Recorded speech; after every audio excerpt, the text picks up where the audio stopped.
What's up guys, Rafiel coming at you with another awesome Yu-Gi-Oh! Archetype analysis, and this archetype we're going to do today originated around the GX era and actually received its most recent card in Maximum Crisis. Newer players probably brushed over this card not knowing what the archetype actually was.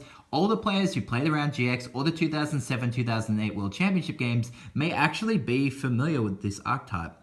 So without any further ado guys, please remember to like and subscribe to the channel, and let's get started taking a look at the Charmer archetype.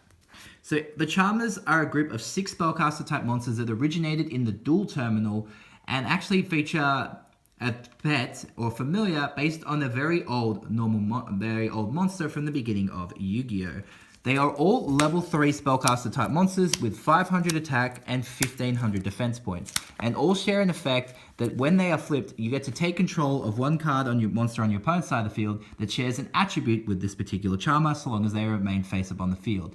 Five out of the 6 Charmers are female, and 1 Charmer, Dark, is actually male. Each Charmer has their own pet, like I mentioned before, and they're all based on classic monsters. Area the Water Charmer has Gigabyte, who has his own version of upgraded forms, which you guys can go check out if you have time. I could talk about it, but we'd be here for ages. Heater has Foxfire, which is the only effect monster in the base Charmer pets. So during the end phase, if it was destroyed by battle and sent to the graveyard, if it was face up at the start of the damage step, you can special summon it from the graveyard. It cannot be used for a tribute summon. My favorite Charmer has Petite Dragon. Archfiend Mammoth of Nefariousness belongs to Orsia. Metabat is Dark, and then of course Happy Lover is Lina, and Happy Lover was actually used by Taya in Capture Monsters. Something else that's really cool to note is that Win the Wind Charmer is actually the younger sister of Winder of Gusto. So that's a nice little bit of trivia for you guys as well. The Charmers also have their own first upgraded form, which is known as the Familiar Possessed form. So the Familiar Possessed forms are all level 4 spellcaster type monsters with 1850 attack and 1500 defense points. They all share a special ability that they can be special summoned by offering up their base form and another monster of the same attribute as them on the field to the graveyard, and these monsters can be special summoned from your hand or your deck. If they're special summoned in this way, they gain piercing. As well as that, Dark and Lina, who were released later from the original 4 Charmers, also have extra abilities. Dark, if he's summoned through this ability, allows you to add a level 3 or 4 light spellcaster type monster from your deck to your hand. And Lina, if she's summoned in this way, allows you to search your deck for any spellcaster type monster with 1500 defense points, making her the only monster in the entire archetype that can search every single Charmer from Cataclysmic Charmer and Familiar Possessed Charmer. Ultimately, it's really hard to get these effects to special summon out if you play them all together, but as you can see on this artwork, their pets have been upgraded. Unfortunately, only 3 of these 6 monsters have actually been printed. These are for area Gigabyte. So Gigabyte you can only control 1 Gigabyte. If you control a spellcaster type monster, he can be special summoned. If he's destroyed by battle or card effect and sent to the graveyard, you can special summon a monster with 1500 attack and 200 defense from your deck except himself. Being able to special summon himself with area with a water monster, with a spellcast type monster on the field, particularly base area, allows you to pretty easily get into Familiar Possessed area. Similarly, Inari Fire, the upgraded version of Foxfire, you can only control 1 of him. And then if he can be special summoned if you control a spellcaster, and then you can special once per turn during the next standby phase, if it was destroyed by battle or destroyed by card effect and sent to the graveyard, it gets special summoned in your standby phase. Again, can work really well with Heater the Fire Charmer, as you can use them both to go into their upgraded form. Wind's upgraded Dragon has not been printed, which is a shame because it looks pretty awesome. Same with a potential upgraded Happy Lover and an upgraded form of Metabat. However, Orsia does have an upgraded form of her pet, Nefarious Archfiend, Eater of Nefariousness. Like Gigabyte and Inari Fire, you can only control 1 of him. And if you control a spellcaster, he can be special summoned from your hand. During your opponent's end phase, if he's just in the graveyard, you can target 1 base up monster you control, destroy it, and if you do, special summon this card. This card actually works really well with Inari Fire because you can use his effect to tribute Inari Fire, to special summon himself, and then bring Inari Fire back. The downside with running these monsters is they're not spellcasters, and one card that I take in my deck, Solidarity, does brick if you run these, but ultimately it's up to you whether you choose to run it.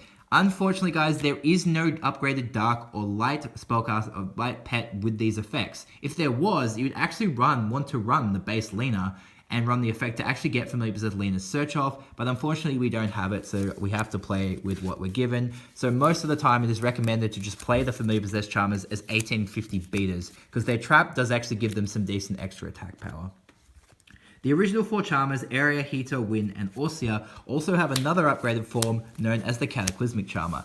As we waited such a long time for the Familiar Possessed Dark and Lina, there is a chance that there may actually be Cataclysmic, Lina, and Dark in the future, as Konami loves giving us random support for our archetypes all over the place. All for these 4 Cataclysmic Charmers share the same ability. They're all level 4, they all have 800 attack and 1500 defense points, and once per turn, you contribute a monster of their attribute to special summon a monster of the same attribute from your hand.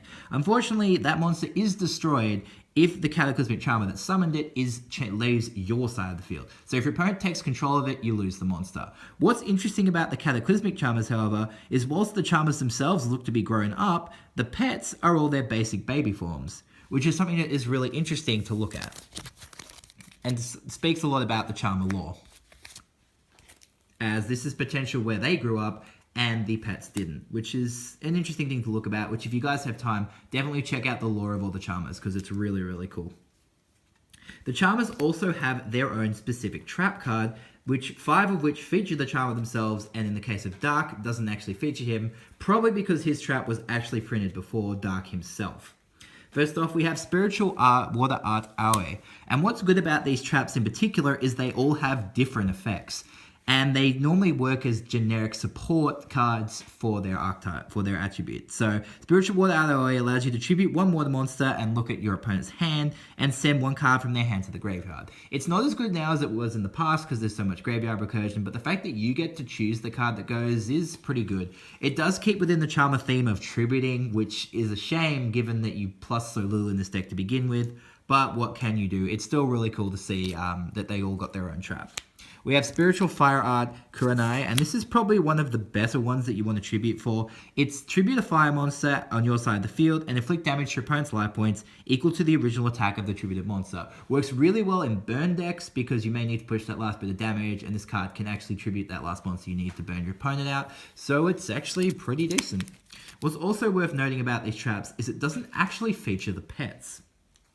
Spiritual Wind Art Mirabi is something I was trying to tech into Harpies for a while a few years ago. It allows us to tribute a wind monster, select 1 card our opponent controls, and place it on the bottom of the deck. The problem with this card is this card actually gets errata to target a monster an opponent controls, and so many monsters are unaffected by card effects, let alone cannot be targeted by card effects. This card is just a little bit slow.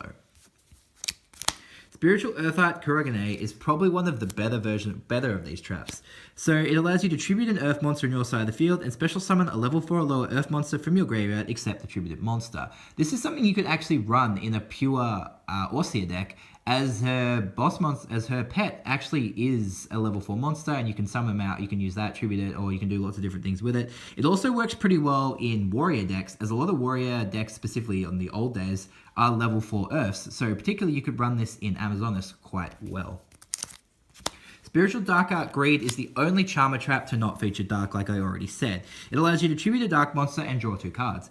Pretty strong, actually, considering it draws you cards. You actually do get some plus out of it. The only downside to this is your opponent can negate the effect by revealing a spell card in their hand, which, let's be honest, your opponent will probably have a spell card in their hand, so you may tribute a monster for nothing.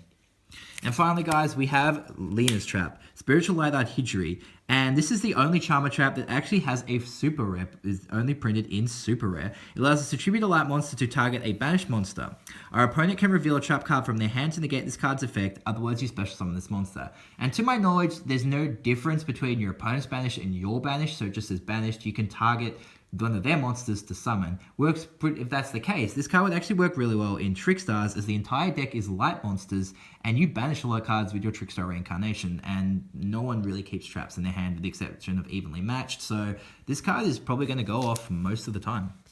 And finally, guys, the last Charmer card is the only card, with the exception of Familiar Possessed Lina, that actually makes this into one kind of consistent deck. It's called Unpossessed. The artwork features the 4 Charmer pets in their upgraded form, including the upgraded form of Petite Dragon, which we will probably never get.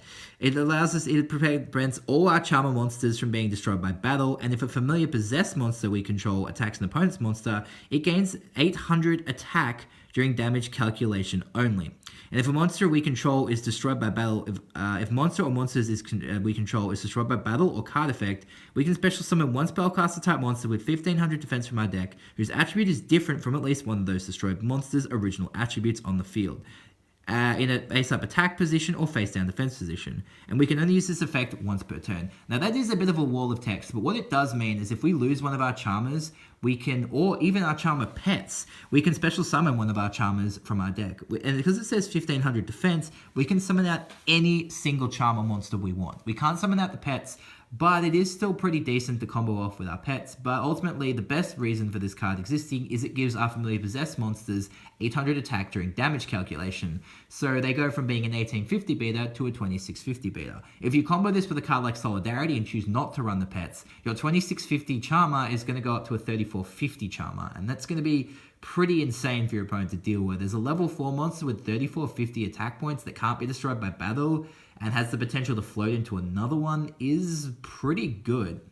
Anyway, guys, that is it for the entire Charmer archetype. Unfortunately, guys, we don't have any other Charmer cards. The archetype needs a lot of help if it's ever going to survive. We need cards that can special summon themselves, potentially Charmers that allow us to search and special summon. But given the way that a lot of the cards in the archetype do follow similar themes to each other, it doesn't look like that's going to be the case. Having an upgraded form of Harpy Lover that allows us to special summon it if we control a spellcaster type monster to let us go into Lina faster and add cards to our hand is really, really good. Obviously, guys, now we're going to take a look at some cards that you can run with the Familiar Possessed Charmers to try and make them a little more consistent. But of course, it is recommended that you only run the Familiar Possessed Charmers as vanillas. You don't run the base Charmers because they just brick your deck. And of course, you don't run the Cataclysmic Charmers as they're just going to get destroyed as soon as they hit the field. First off, guys, like all weaker, slower spellcaster decks, it is recommended that you run Secret Village of the Spellcasters because it locks your opponent out of playing spell cards so long as you control a spellcaster type monster and they don't. Not playing the pets as well means you're always going to have a spellcaster type monster on the field.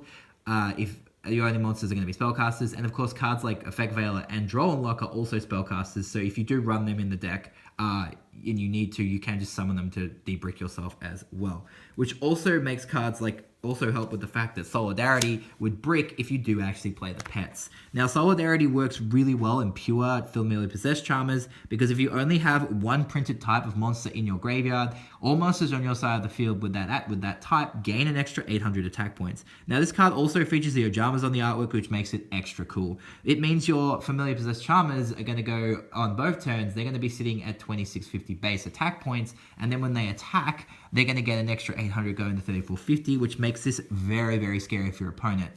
Especially when you have cards like Arrivals, which allows you to normal summon a monster during the battle phase. Unfortunately, you can only activate Arrivals once per turn, but being able to normal summon a monster in the battle phase is pretty good, especially because Unpossessed attack boost effect is not once per turn. So if you can start getting a bunch of Familiar Possessed Charmers out really, really fast with Solidarity and Unpossessed out on the field, your opponent's going to have a pretty hard time dealing with it.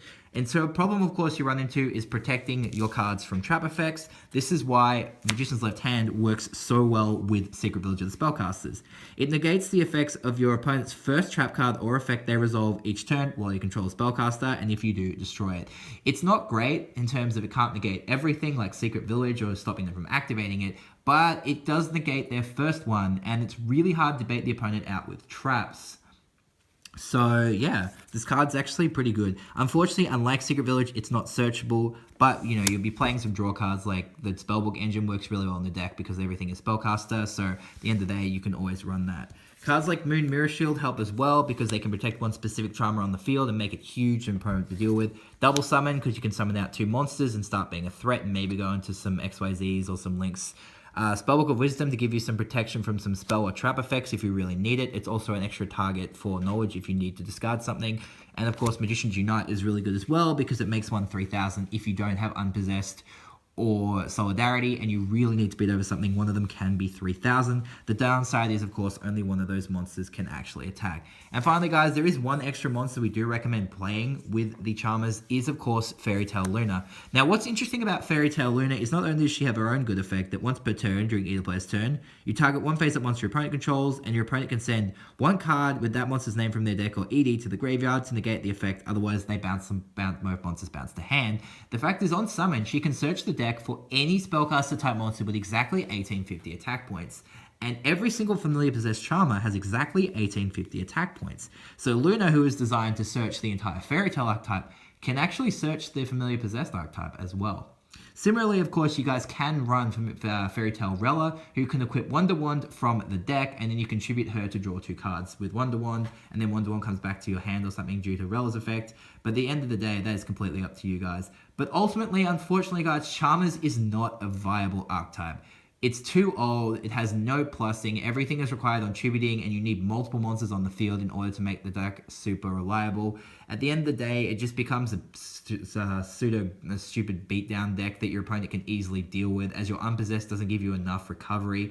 So ultimately, guys, it's an archetype just designed for nostalgia and looking pretty. The artwork of the Charmer cards is so nice, and the way they fit into the lore and stuff is so cool.